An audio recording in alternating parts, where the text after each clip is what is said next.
reviens, reviens. T'as bien vu que le monde, ça vaut rien. T'as vu le monde, ça vaut quelque chose. Les bars, c'est beau? Oui, ah c'est beau, hein. Quelle misère.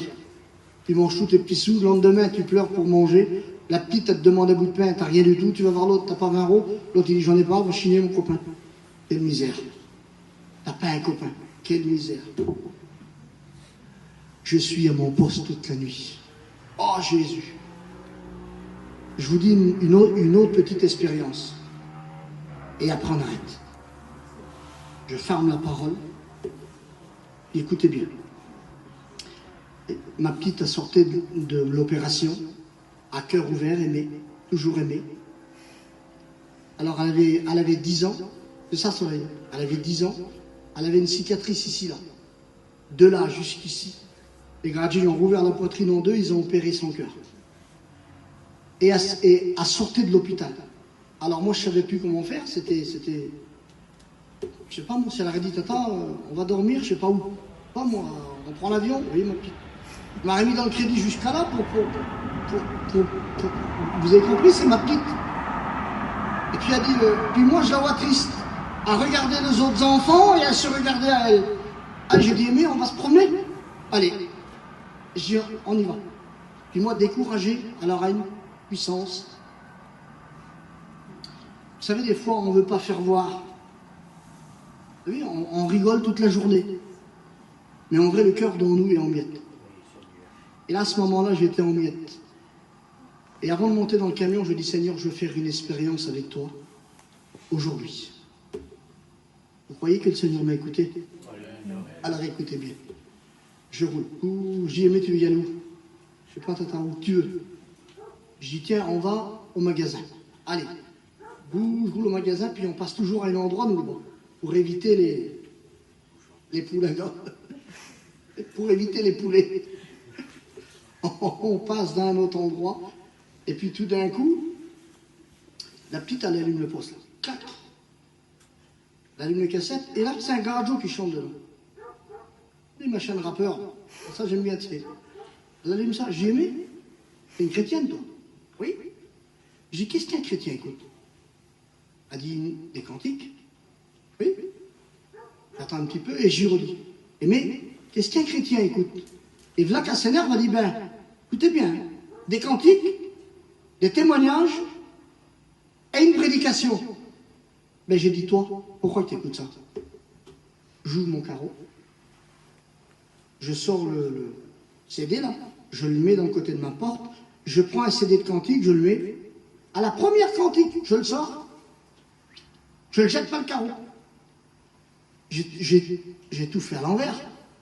J'ai jeté le CD qui était fait pour la gloire de Dieu, pas le carreau. Et j'ai gardé le gars Joe le rappeur, là. Dans le côté de porte. J'ai tout fait à l'envers. Mais j'avais demandé de faire une expérience avec le Seigneur, et le Seigneur m'a répondu. Quelques jours plus tard, je repasse à la même endroit, et une dame, une sédentaire, elle vient devant le camion, je le prenne. Je dis, madame, qu'est-ce qui se passe? Je vous courais devant le véhicule.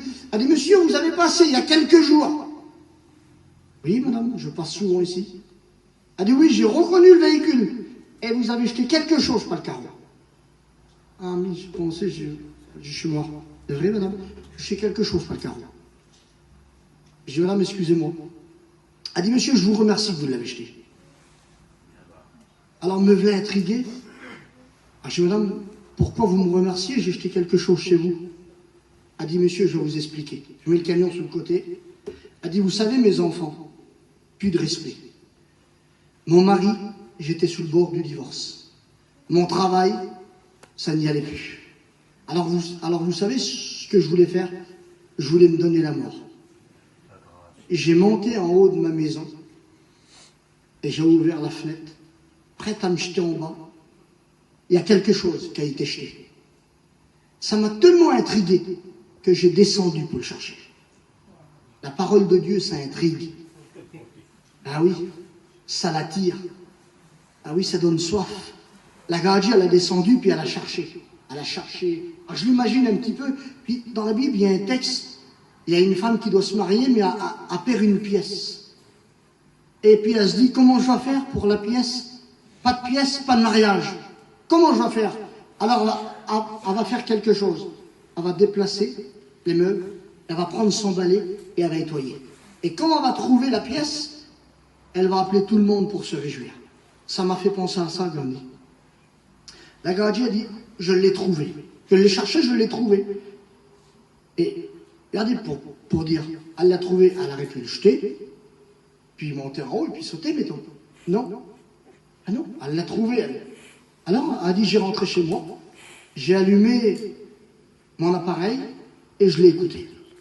Vous savez ce qu'il y avait dessus?